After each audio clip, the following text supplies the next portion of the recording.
ড্রামার শুরুতেই আমাদেরকে লিঙ্কে দেখানো হয় যে সে একজন পিএইচডি স্টুডেন্ট। সে এখানে আত্মহত্যা করার চেষ্টা করছে। এমন বলছে যে হেডস আসলে আমি এখান থেকে লাফ দিয়ে পড়বো, টের আসলে আমি সামনে নতুন জীবন শুরু করব। সে তার হোম টাউন হ্যাংশিং উদ্দেশ্যে বেরিয়ে পড়ে। সেখানে আমাদেরকে দেখানো হয় যে তার দাদাজির মৃত্যু আগে হয়ে গেছে, যেখানে তার দাদাজি তার শেষ চিঠিতে লিখে গেছেন যে হ্যাংশিং এ এসে তোমার নতুন জীবন শুরু করো, শিক্ষকের চাকরি করো, এমন নিজেকে সুস্থ করে তোলো। সে তৈরি হয়ে তার দাদাজির ঘরে যায়, যেখানে সে তাদেরকে বলেছে সে আজই হ্যাংশিং স্কুলে যাচ্ছে, এমন তার নতুন জীবনে শুরু করছে। সে হ্যাংশিং স্কুল পৌঁছে যায় এবং সেখানে দেখে ভাবছে যে এখান থেকে আমার জীবনে নতুন শুরু হতে চলেছে এবং আমি পুরো চেষ্টা করব এই চাকরিটা নেওয়ার। ডিরেক্টর স্যাং তার ডিগ্রিগুলো দেখে বলেন যে এত বড় বড় ডিগ্রি, পিএইচডি ডিগ্রি নেওয়ার পরেও তুমি এখানে একটা ইকুইপমেন্ট টিচার চাকরি কেন করতে চাও, সেটাও আমাদের স্কুলে। সে বলেছে এই চাকরিটা খুবই রিল্যাক্স। পরে তার মনে পড়ে যায় যে তাকে চাকরিটা নিতে হবে। সে বলেছে পজিশন থেকে আমার কোনো মাথা ব্যথা নেই, আমি শুধু যতটা সম্ভব অবদান রাখতে চাই। ডিরেক্টর শান থেকে ইকুইপমেন্ট রুমে নিয়ে যান। সেখানকার অবস্থা স্টোর রুমের মতো হয়ে গেছে, কোনো জিনিসে ঠিকভাবে রাখা হয়নি। ডিরেক্টর শান বলেন যে তুমি এসব পরে বাচ্চাদেরকে দিয়ে করিয়ে নিও। তাকে বলা হয় যে বিনা টিচার অনুমতি ছাড়া কাউকে কোনো ইকুইপমেন্ট দিবে না, এমন যেদিন যে নিয়ে যাবে সেদিনে তার কাছ থেকে ফিরিয়ে নিবে, এমন তাকে চাবি দিয়ে চলে যান। এমন বলেন যে কালকে বিয়ে ডিপার্টমেন্টের মিটিংয়ে অবশ্যই অ্যাটেন্ডেন্স লাগিয়ে নিও। সে পুরস্কারের জিনিসপত্র নিয়ে যাচ্ছিল, ঠিক তখন সে একটা বাচ্চাকে জানালা দিয়ে ঢুকতে দেখে। সে ভেতরে আসে, এমন শখ হয়ে যায় যে রুম তো খোলা। সে তাকে বলেছে বল নিয়ে কোথায় যাচ্ছ। সে তাকে উত্তর দিয়েছে তোমার কাছ নিয়ে তুমি থাকো, বেশি প্রশ্ন করো না, তুমি কোনো টিচার নও। তখন লিন বলেছে আমি তোমাদের নতুন টিচার, আমি এখানে পরিষ্কার করছি এবং আমি আজই নতুন এসেছি।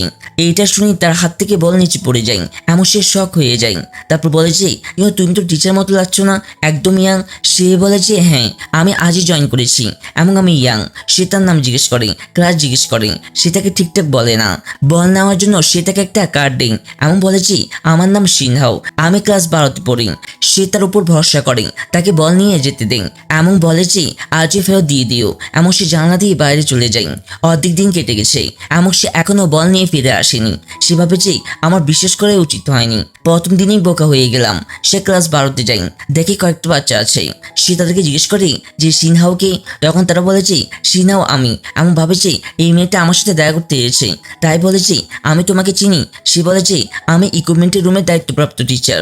সে বলেছে একটা ছেলে সকালে এসেছিল যে তার নাম আমাকে সিনহাও বলেছিল। তারা বলেছে সেটা নিশ্চয়ই জেং হবে, সে আপনাকে মিথ্যে বলেছে। এমন তারা সেখান থেকে চলে যায়। এমন বলে যে সে মাঠে খেলছে হবে। সে মাঠে পৌঁছে যায়, এমন সে সেখানে খেলছিল। ঠিক তখনই আমাদের মেলিট ব্যাংফা যে তাকে দেখে ভাবছে যে এই তো সেই। লিঙ্ক তার পাশে গিয়ে বসে, এমন স্ন্যাক্স খাচ্ছিল। সে তাকে চেয়ে দেখছিল, লক্ষ্য করছিল। সেভাবে যে হয়তো এরও খেতে ইচ্ছে করছে, তার সাথে শেয়ার করে। এমন বলে যে নাও। সে পুরো প্যাকেটটাই নিয়ে নেয়, এমন সে শখ হয়ে যায়। সে বলে যে তুমি তো বললে নাও, তাই সে বলেছে আমি শেয়ার করতে বলেছিলাম অল্প করে।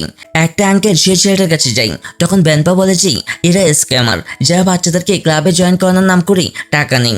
ঠিক তখনই লিনো সেখানে পৌঁছে যায় এবং তার সাপোর্ট করে, বলে যে আমি এর টিচার, আমি তোমাদের কথা বলিয়ে দিব স্কুল থেকে, তোমাদের ক্লাব সম্পর্কে প্রমোট করিয়ে দিব। তখন সে বলেছে না না আমি চলে যাই, কাল কথা বলবো। এখানে সে তাকে বলেছে স্ক্যামার থেকে দূরে থাকো, কিন্তু সে তার কাছ থেকে পালাচ্ছিল। বলেছে বল তো ফেরত দাও। উপর সে পালিয়ে যায়, বল দেয় না। তখন সে ডিরেক্টর স্যারের নাম নেই। তখন সে থেমে যায় এবং বলে যে এই নাও ধরো বল। সে ফিরে এসে ব্যাংফাকে থ্যাংক ইউ বলে এমন তার ব্যাগ সামলানোর জন্য। তাই সে বলেছে ইটস ওকে, এমন থেকে স্ক্যানার দেখাই। সে বলেছে আমি উইচিটে অচেনা লোকদেরকে ফলো করি না। সে তাকে বলেছে টাকা দেওয়ার জন্য। সে দেখে টাকা কিসের জন্য, তাই বলেছে তোমার ব্যাগ দেখার জন্য। তার সাথে সাথে বলেছে আজকে দিনটা কেমন ছিল, কেমন কেমন লোক মিলছে, ব্যাগ দেখার জন্য টাকা নিচ্ছে। এখানে আমাদের মেলিক ব্যাংফাকে দেখানো হয় যে সে বাথটাবে শুয়ে শুয়ে তার অতীতের স্মৃতিগুলো মনে করছে, এমন কোনো জিনিসের তদন্ত করছে যেটাতে টাইম স্পিডকে নিয়ে সন্দেহ হয়। সে বলেছে তুমি জেসনকে মেরেছো তাই না। সে তার ফোন থেকে উইচেট আইডি থেকে লিনার আইডিতে রিকোয়েস্ট পাঠায় এবং বলেছে তুমি কি স্পিরিট। পরে সকালে লিন সময় মতো পিএ ডিপার্টমেন্টের মিটিংয়ে পৌঁছে যায়, যেখানে ডাইরেক্টর সামনে পৌঁছান এবং বলেন যে ফুটবল টিমের দায়িত্ব আবার আমাদেরকে দেওয়া হয়েছে, আমাকে এটাকে আবার খাড়া করতে হবে। তাই কি ভলান্টিয়ার করবে। সব টিচাররা না করে দেন যে আমাদের সময় নেই। ডিরেক্টর সান এই দায়িত্ব লিনকে দিয়ে দেন এবং বলেন যে তুমি নতুন টিচার এবং তোমাকে এই দায়িত্ব করতে হবে। এর থেকে তোমার চাকরি পার্মানেন্ট হয়ে যেতে পারে, তোমার সময় আছে, তোমাকে নিজেকে জল করে তুলতে হবে। এমন এত বলে সবাই সেখান থেকে চলে যান। লিন আবার ডাইরেক্টর সামনে শানের কাছে যাই এবং বোঝাই যে এটা তো আমার ফিল্ডের বাইরে, আমি তো এসব কিভাবে করব, আমি তো সাইকোলজি টিচার। তাই ডিরেক্টর শান বলেন, এটা তো তোমার বিশেষত্ব, তুমি টিমকে ভালোভাবে দায়িত্ব নিতে পারবে, কারণ তুমি একজন সাইকোলজি টিচার, তুমি এটাকে ভালোভাবে মেনটেন করতে পারবে, মোটিভেশন দিতে পারবে। তাদের বাচ্চাদের সম্পর্কে জানা আছে যে এটা পুরো এনার্জিতে ভরপুর, যাদের সাথে সে আগে মিলেছে। এমন সে ভাবে যে ডিসিপ্লিন, এমন এটা চিন্তা করো না, এরা আগেই হাই স্কুল জিতেছে, শুধু টিম বন্ধ হয়ে গিয়েছিল, তাই এখন এটা চালিয়ে যেতে পারেনি, কিন্তু যদি এরা আবার খেলে তাহলে এখন খুব ভালো করবে। এমন বলেন যে তোমার জন্য আমি তাদের সাথে একবার মিটিং করিয়ে দিব, ঠিক আছে? তুমি তাদের সাথে কথা বলো, তাদেরকে মোটিভেট করো খেলার জন্য। এমন সে কাজটা চাপিয়ে চলে যান। সেভাবেই বিনা কারণে ফেসে গেলাম। তার এজেন্টের কল আসে এবং তাকে বলে যে নতুন ভাড়াটি পাওয়া গেছে, শুধু সে একটা বাথটাব লাগানোর জেদ করছিল এবং আপনি কল ধরছিলেন না, তাই আমি বাথটাব লাগিয়ে দিয়েছি। বাথটাব শুনে সে শক হয়ে যায় এবং বলে যে দাঁড়াও আমি আসছি। এমন কিভাবে আমাকে না জিজ্ঞেস করে বাথটাব লাগাচ্ছ? কিন্তু যতক্ষণে সে পৌঁছায় তার এজেন্ট বাথটাব ইতিমধ্যেই সেখানে লাগিয়ে ফেলেছে। বলে যে এটা তো ইম্পর্টেন্ট, এমন চিন্তা করো না, এর টাকাও তোমার ভাড়াটিয়া দিয়েছে। সে বলে যে তুমি এমন কিভাবে এই বাথটাব লাগিয়ে দিলে? যদি এটা লিক করে তাহলে তো সমস্যা আমারই হবে, তাই না? সে বলে যে মিসলিন আপনি চিন্তা করবেন না, সে খুব ধনী, সবকিছু হয়ে যাবে, আমি যাই। এত বলে সে চলে যায়। এমন সে বলে যে আমি বাড়ির মালিক নাকি তুমি? সে বাথটাব চেক করছিল, ঠিক তখন সে নল খুলে ফেলে, এমন সেখান থেকে পানি পড়তে শুরু করেন। মেয়েলিট আসে, এমন সেটা বন্ধ করেন, এমন নিজেকে পরিচয় দেন। হ্যালো মিসলিন, আমার নাম মিস্টার ব্যাংফা এবং আমি আপনার নতুন ভাড়াটিয়া। এবং তারপর এখানে সেও তার সাথে হ্যান্ডশেক করে নেন। পরে সকালে সেসব বাচ্চাদের সাথে দেখা করতে যাই, কিন্তু সেখানে সেই সময় মাত্র একটা বাচ্চা ছিল যার নাম ফু। এমন সে বলেছে টিচার বাকি বাচ্চারা আসছে, আপনি ততক্ষণ বসুন। সবাই ধীরে ধীরে আসতে শুরু করেন।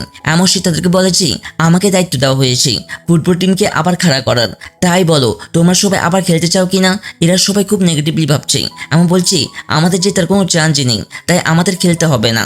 এমন একজন বললেই সবাই তার সাথে দেন। এমন সেখান থেকে চলে যাই যে আমাদের খেলতে হবে না, আমরা কোন মুখ নিয়ে সেখানে খেলতে যাব যখন আমাদেরকে হারতেই হবে? সবাই সেখান থেকে চলে যাই।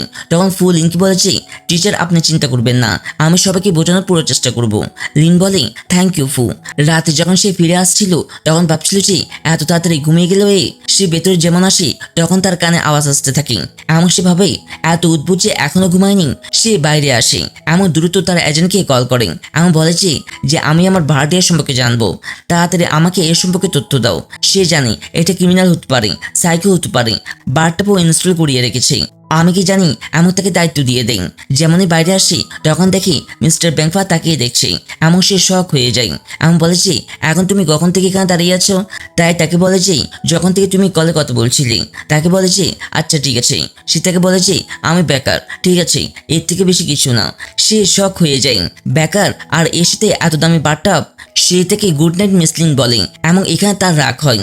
পরে সকালে যখন সে চাকরি করে আসছিল এমন মিসলিন মেসেজ জন্য যাচ্ছিল তখন তার হাতে কেক দেখেন। এমন বলে যে এই জন্য তো খুব লম্বা লাইন লাগে, তাই না? তুমি কিভাবে পেয়ে গেলে? সে বলে যে তাহলে তুমিও নাও, শেয়ার করে নি। সে বলে যে না আমি ইতিমধ্যে লেট হয়ে যাচ্ছে। এমন এত বলে সে সেখান থেকে চলে যায়। এমন তারপর ছেলেটাও চুপচাপ ভেতরে চলে যায়। এখানে সে অপেক্ষা করছিল যে কখন সব বাচ্চারা আসবে। ঠিক তখনই সবাই আসে। এমন খুব নেগেটিভলি বলছিল চলো এক রাউন্ড তো মেরে আসি, কোনটা আমরা জিতে যাচ্ছি। এমন সে এদের এত নেগেটিভ চিন্তা দেখে বলে তাহলে তোমরা সবাই পুরোপুরি এসে গেছো? তারা যখন চারপাশে দেখে তখন একজন মানুষ সেখানে আসেনি যে খেলতে মানা করে দিয়েছে। তারা সবাই ভাবেছে টিচার চলো যাই না, একজন তো নেই, তাই প্লেয়ার তো কমই। সে বলে ঠিক আছে আমি ডিরেক্টর শানের সাথে কথা বলে যাচ্ছি। ঠিক তখন ডিরেক্টর শানও আসেন। এমন বলেন যে কোথাও লেট হয়ে গেল, তোমরা সবাই এখনো এখানে? তো বলে যে একজন প্লেয়ার নেই তাই আমরা খেলবো না। সে বলেছে চিন্তা করার কোনো ব্যাপার নেই। এমন সবাইকে বলেছে চলো চুপচাপ যাও। এমন সবাইকে চকলেট দিচ্ছিল, মোটিভেট করছিল। এমন বলেছে আপনিও চকলেট নিন, এমন সব বাচ্চাদের নিয়ে যান, দায়িত্ব আমার। যতক্ষণে তোমরা সেখানে পৌঁছাবে সে বাচ্চাটাও ইতিমধ্যে সেখানে চলে যাবে। এমন সবাইকে জোর করে গাড়িতে তুলে দেন। তারা তাদের লোকেশনে পৌঁছে যায়। এমন তাদের রাইভাল টিমও পৌঁছে যায়। তারা তাদের দেখেছে আরে বা এরা তো খুব সুন্দর সুন্দর ইট নিয়ে এসেছে, মনে হয় পুরো প্রস্তুতি নিয়ে এসেছে। তখন সে তার ম্যামকে জিজ্ঞেস করে যে আপনি কি আমাদের জন্য কিছু রিফ্রেশমেন্ট এনেছেন? সে বলে যে হ্যাঁ পানির বোতল অর্ডার করেছি। এমন তারপর তাদের মুখ শুকিয়ে যায়। এইখানে তাদের টিম চেয়ার আপ করছিল, তাই লিন বলে যে চলো আমরাও চেয়ার আপ করি। তারা বলে যে আমাদের করতে হবে না, যাই হোক হারবই তো। সে বলে যে আমি ডিরেক্টর শানের কাছে অভিযোগ করব। তারাও মুখ থেকে তার সাথে চেয়ার আপ করে নেই, কিন্তু হাসছিল, এমন সিরিয়াসলি করছিল না। ঠিক তখনই এখানে ম্যাচ শুরু হয়ে যায়। কিন্তু লিন লক্ষ্য করে যে ব্যানফাও সেখানে বসে আছে। সে ভাবে যে এটা এখানে কি করছে, তার কাছে যায় এমন তাকে বলে যে তুমি এখানে গেম দেখতে এসেছো। সে বলেছে ওই দেখো গেম শুরু হয়ে গেছে। গেম চলছিল কিন্তু তাদের টিম খুব খারাপভাবে হারছিল। 2টি গোল ইতিমধ্যেই তাদের রাইভাল টিম করে ফেলেছে। সে ভাবে যে এত খারাপ কিভাবে খেলছে। এখানে ব্যানফা বলেন আমার হেল্প লাগবে। সে বলেছে হ্যাঁ। সে তাকে আবার কিউআর কোড দেখায় এবং সে আবার বুঝে যায় যে পেমেন্টই করতে হবে। সে তাকে পেমেন্ট করে দেন। ব্রেকের পর তার টিমমেট বাচ্চারা জিজ্ঞেস করে যে টিচার এই লোকটাকে। সে বলে যে আমার ছোটবেলার বন্ধু যে বিদেশে করছিল, এইটা তোমাদের হেল্প করবে তোমাদেরকে জেতাতে। তাই সবাই হাসতে থাকে যে সিরিয়াসলি আপনি আমাদেরকে বোকা বানাচ্ছেন নাকি। বাইরের কোচের লাইসেন্স কত দামি লাগে আপনিও জানেন কি। তারা তাকে সিরিয়াসলি নিচ্ছে না। ব্যানফা তাদের সবকিছু বলে যে আমি ব্রিটেন ফুটবল করছিলাম এমন তাদের প্রত্যেকটা জিনিস বলে। তখন তারা শক হয়ে যায় এসব জিনিস শুনে, কারণ সে বিস্তারিতভাবে প্রত্যেকটা জিনিস ঠিক বলছিল। তাদেরকে বলেছে এখন তোমাদের উপর নির্ভর করছে, তোমরা আমার কথা মানতে চাও কি মানতে চাও না, জিততে চাও নাকি জিততে চাও না। আমাদেরকে ফ্ল্যাশব্যাকে দেখানো হয় যে সে সত্যি ক্লাবের ফুটবল করছিল। যেমন সে জিজ্ঞেস করে যে চলো আসো যাদের আমরা প্ল্যান শুনতে ইচ্ছা করে। তখন সবাই তার কাছে যায় এমন তার প্ল্যান শুনি। তার প্ল্যান শুনি এখানে যেমন টিম খেলা শুরু করে তারা সবাই ভাবে যে চলো একবার এই কোচের প্ল্যানটা ট্রাই করে দেখি। এমন তার প্ল্যান কাজ করছিল। তারা একের পর এক গোল মারছিল এমন তাদের টিম জিতে যায়। লিন তাকে থ্যাংক ইউ বলে তাদের হেল্প করার জন্য। সে বলেছে ফিরেতে তো করিনি, এই জন্য টাকা দিয়েছো এমন এত বলেই সেখান থেকে চলে যায়। তাদের টিম যখন ফিরে যাচ্ছিল তখন লিন বলে চলো তোমাদের সবাইকে ডিনার পার্টি দিচ্ছি। তারা বলেছে কাছে একটা রেস্টুরেন্ট আছে সেখানে চলো। টিচার লিন তাদের সবাইকে সেখানে নিয়ে যাচ্ছিল। ঠিক এখানে বাড়িতে ব্যানফার বন্ধু এসেছে যে তার বোনেরও বয়ফ্রেন্ড। সে তাকে বলেছে তুমি হ্যান্ডশেক কি করছো এত ছোট অ্যাপার্টমেন্টে। তখন সে তার আলমারি খুলে এমন সেখানে তদন্ত পুরো একটা চ্যাট রেডি পাই যেখানে লিন সম্পর্কে অনেক কিছু নোট করা ছিল। সে বলেছে তুমি এখানে এই কেসটা তদন্ত করতে এসেছো। সে বলে হ্যাঁ আমি এই জন্য এসেছি এবং লিন আমার ঘরের মালিক। এইটা শুনে তার বন্ধু খুব বেশি শক হয়ে যায় যে তুমি এটা করতে এসেছো এখানে। ডিনার পার্টিতে বাচ্চারা একের পর এক অর্ডার করছিল দামি দামি খাবার। লিন তো এসব শুনে খারাপ অবস্থা হয়ে যাচ্ছিল এবং সে বলে যে ঠিক আছে ঠিক আছে তোমরা অর্ডার করো। সে মনে মনে টোটালও করছিল যে কত টাকা খরচ হতে চলেছে। তখন তারা জিজ্ঞেস করেছে সে স্যার কোথায়। সে বলেছে জানি না, সে তো আমাকে এমনি মিলেছিল, আমি তাকে চিনি না। তারা সবাই মোবাইলে ব্যাংক সম্পর্কে পুরো ডিটেলস দেখছিল এবং ভাবছিল যে আরে এই তো সত্যিকারে ক্লাবে করছিল। এমন লিনও শুনে শখ হয় যে এত বড় করছিল।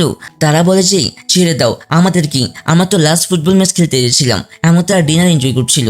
রাতে বাড়ি ফেরার সময় লিন ভাবে যে আজও লাইট অফ, চলো কাল থ্যাংক ইউ বলে দিব, হয়তো এখন ঘুমিয়ে গেছে। এইখানে সে এখনো বাথটাবে শুয়ে আছে।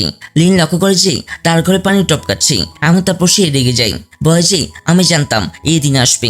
দ্রুত সে ব্যানফার রুমে যায় যেটা আনলক ছিল।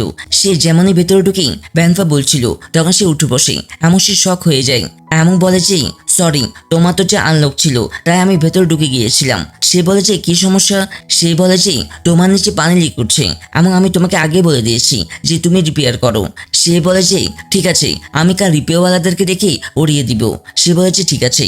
সে তাকে একটা পরামর্শ দিয়েছে ড্রাইভিং করো যদি তোমাকে সুস্থ হতে হয়। তাই সে বলেছে আচ্ছা তোমার তো অনেক কিছু জানা আছে। বলেছে হ্যাঁ আমি একজন সাইকোলজিক্যাল টিচার এবং আমি তোমার বাড়ির মালিক, তোমার কিছু হলে আমার দায়িত্ব। এবং এত বলে সে সেখান থেকে চলে যায় এমন সেও স্মাইল করেন। পরের সকালে এখানে ডাইরেক্টর শান তাকে অভিনন্দন করেন যে প্রথমবার টিম নিয়ে গেলে এবং আপনি খুব ভালোভাবে তাদের সাপোর্ট করেছেন এবং সামনে আমি এই দায়িত্ব আপনাকে দিচ্ছি। কিন্তু এখানে লিন শুনে শক হয়ে যায় এবং বলে যে কিন্তু এমন কিভাবে, আমি এটা করতে পারবো না, প্লিজ আপনি এটা স্পোর্ট ডিপার্টমেন্টকে দিয়ে দিন। বলে যে তারা সবাই ব্যস্ত এবং দেখো তোমার চাকরি তো এখনো টেম্পোরারি আছে তাই না, তাই প্লিজ এটা করে নাও। কে জানি প্রিন্সিপাল তোমাকে পার্মানেন্ট করে নিবে। এমন বলে যে এখন তোমার উপরেই দায়িত্ব, তুমি তাদের জন্য কোচ খুঁজবে এমন তুমি তাদের মোটিভেট করবে এবং তুমি এই ফুটবল টিমকে সুপার লিগ পর্যন্ত নিয়ে যাবে। সে এসব শুনে শখ হয় এমন বলে যে ডাইরেক্টর এখন আমাদের তাদের জন্য কোচ খুঁজতে হবে। তারা বলে যে হ্যাঁ এমন দেখো আমি জানি তুমি এটা পারবে। এমন তাকে সাহস দিয়ে আবার কথা মানিয়ে নেই এমন চলে যান। লিন যখন তার রুমে আসে তখন সব বাচ্চারা সেখানে ইতিমধ্যেই ছিল। এমন সে তাদেরকে বলে যে তোমরা তো জেনে গেছো যে তোমরা গেম জিতেছো, তোমাদের সামনে খেলতে হবে। তারা সবাই আগে না করে দেন এমন একটা সত্য রাখি, আমরা সামনে তখনই খেলবো যদি আমাদের কোচ আবার ব্যাংফা হয়। তাই বলে যে আচ্ছা ঠিক আছে আমি পুরো চেষ্টা করবো তাকে মানানোর জন্য। তাই তারা বলে যে হ্যাঁ আমরা তখনই খেলবো যদি আপনি তাকে মানান। রাতে বাড়িতে ব্যাংফাকে মেসেজ করেন এবং তার উইচিটারে রিকোয়েস্ট কনফার্ম করে দেন এবং তারপর সে তাকে মেসেজ করেন এবং বলে যে তাহলে রিপেয়ারিং কখন থেকে শুরু হবে। ব্যাংফাও তাকে রিপ্লাই করে বলে দেয় যে কাল থেকে শুরু হয়ে যাবে, চিন্তা করো না, সব কাজ হয়ে যাবে। সে তাকে বলে যে আচ্ছা আমাকে আরেকটা জিনিস জিজ্ঞেস করার ছিল, তুমি কি বাচ্চাদেরকে সামনে কোচিং দিবে? সে না করে দেন এবং তারপর ভাবে পরের সকালে আবার ট্রাই করেন এবং মেসেজ করে যে তুমি কি সামনে কিছু ভেবেছো? সে আবার না করে দেন এমন মেয়েটা ভাবে আরে এত হার্ট কেন? সব বাচ্চারা আবার আসে এমন জিজ্ঞেস করে মিসলিন আপনি মিস্টার ব্যাংফাকে জিজ্ঞেস করেছেন যে তিনি আমাদেরকে সামনে কোচ করাবেন কিনা? সে বলেছে আমি পুরো চেষ্টা করছি। একটা ছেলে বলেছে কোথাও তিনি আপনাকে রিজেক্ট করে দেননি তো? সে বলেছে তুমি এমন কিভাবে বলতে পারো তোমার টিচারকে? আমি এখনো পুরো ট্রাই করছি তাদের মানানোর জন্য। এমন তারপর তারা সবাই বলেছে ঠিক আছে আপনি করুন করুন। এমন তারপর তাকে বাই বলে চলে যাই। এখানে ব্যাংফাও তার বন্ধুর সাথে ডিনার করছিল। এমন তার বন্ধু বলেছে তুমি তদন্তের জন্য কি কি করতে যাচ্ছ? তুমি কি তাকে তোমার গার্লফ্রেন্ড বানাবে? তার কাছে ক্লোজ থাকবে? দেখো এসব করলে তুমি তার কাছাকাছি থাকতে পারবে। সে বলেছে এমন কিছু না, আমার কাছে আমার উপায় আছে। সে তাকে বলেছে আচ্ছা তার ঘরে ঢুকে তদন্ত করবে? সে এটাই ভাবছিল। এমন বলেছে ট্রাই করতে হবে। লিন ব্যাংফার বাড়িতে আসে এমন বলেছে তাহলে কাজ কেমন চলছে? সে বলেছে সবকিছু চলছে, হয়ে যাবে কমপ্লিট। সে তাকে বলেছে আমাকে তোমার কাছে আবার একবার জিজ্ঞেস করতে হয়েছে যে তুমি তাদের কোচ করবে কিনা, তাদের কোচ হবে? সে বলে আমি একবার না করে দিয়েছি না। সে বলে ফি বলো তোমার। সে বলেছে তুমি আমাকে অ্যাফোর্ড করতে পারবে না, ঠিক আছে? এবং আমি এমনি যেমনই কাউকে কোচিং দিই না। সে বলেছে টাকাই তো কথা, তাই না? সে বলে না। সে খুব রেগে যায় এমন ভাবে যে এমন কিভাবে মানবে না। সে তার আইডি কার্ড নিয়ে নেই এমন ভাবে যে আসতে তো আমার কাছেই হবে। এমন সে এটা লক্ষ্য করে নেই। রাতে সে তার আইডি কার্ড দেখতে দেখতে বলে যে মিস্টার ব্যাংফা এখন দেখো আমি তোমাকে কিভাবে ফাঁসাই। সে প্ল্যান রেডি করা শুরু করে ব্যাংফার নিয়মে। ঠিক সে সময় ব্যাংফা তার দরজায় এসে যায় এমন তাকে বলে যে আমার আইডি কার্ড হারিয়ে গেছে, তাই আমি হোটেলে যেতে পারবো না, তাই তুমি বলো আমি কি করব? সে তাকে বলে যে আচ্ছা তুমি আইডি কার্ড ছাড়া হোটেলে যেতে পারবে না, তাহলে আমার রুমে আসো। এমন সে সবসময় মেনে নেই এমন তার ভেতর রুমে চলে যায়, কারণ তারও সেটা করতে হতো। এখানে তার প্ল্যানে শুরু হয়ে যায়। সে অ্যাক্টিং করছিল যে এই জিনিস আমার থেকে সরছে না এবং তারও সবকিছু জানা ছিল যে এটা পুরো ট্রিক। সেও তাকে ইগনোর করে। তখন ডেলিভারি ম্যানের কল আসে এমন সে তাকে বলেছে তুমি চলে যাও। তখন সেও অ্যাক্টিং করতে থাকে যে তার পেট ব্যথা করছে। সে বলেছে ঠিক আছে আমি চলে যাচ্ছি। এমন সেখান থেকে চলে যাই। তখন তার সুযোগ পাওয়া যায় তার ল্যাপটপ খোলার। এমন সে দ্রুত চেক করছিল এমন তারপরও সেখানে কিছু পায় না। এমন সে হতাশ হয়ে যায়।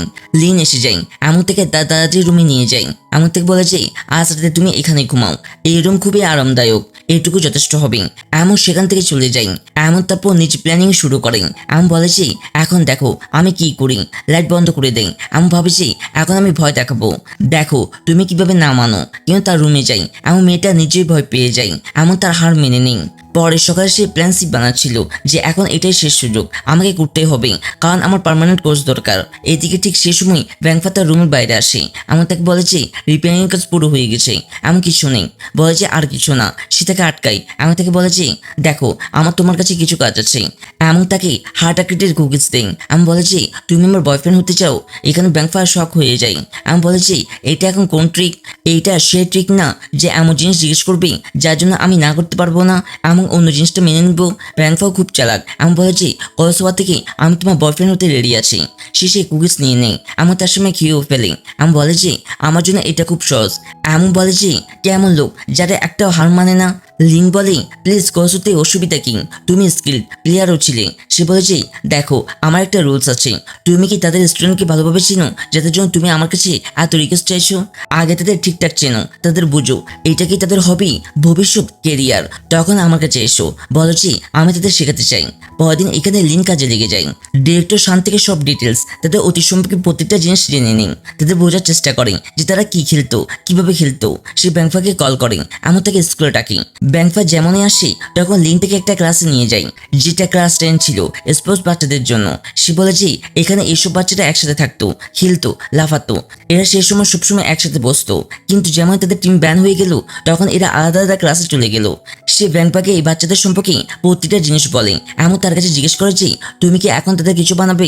ব্যাংফা তবুও না করে দেন। আমি বলে যে আমি তোমাকে বলিনি, আমি হব না। সে তাকে বলে যে প্লিজ দেখো, আমার কাছে শেষ চান্স আছে, তুমি তো তাদের চোখে দেখেছো, তাদের জিততে হবে। সে বলে যে এটা তো ঠিক। সে তাকে তার আইডি কার্ড ফেরত দেয় এবং বলে যে এই আইডি কার্ড আমি তোমার থেকে নিয়েছিলাম, তাই এটা নিয়ে নাও। বলে যে প্লিজ শেষবার এই জিনিসটা পাবো। ব্যাংকফার মনে পড়ে যায় যে তার মোটিভ তো তার কাছাকাছি থাকা, তখন সে তাকে হ্যাঁ বলে দেয়। এমন সে শক হয়ে যায়। সে বলে যে কিছু আমারও রুলস রেগুলেশন থাকবে, যেগুলো তোমাকে এবং তোমার টিমকে ফলো করতে হবে। সে একদম হ্যাঁ বলে দেয় তার রুলস না জেনে। পরে সকালে ব্যাংকফার তার রুমের বাইরে চলে আসে। এত সকাল সকাল বলে যে তুমি এত সকালে কি করছো এখানে? সে বলে যে আমি এই সময় প্রতিদিন জগিং করি। সে বলে যে কিন্তু আমি তো করি না। এমন তখন তার ভেতরে ঢুকে যায় এমন বলে যে চলো আমার শিডিউল সম্পর্কে পড়ি। এমন বলে যে তার শিডিউল দেখে সে শক হয়ে যায়। বলে যে এটা মিলিটারি শিডিউল নাকি? এমন তো মিলিটারি লোকেরাও থাকে না, এত স্ট্রিক্ট। এমন বলে যে আমার দ্বারা তো হবে না, এটা কি তুমি আমার মতো করে থাকতে পারবে?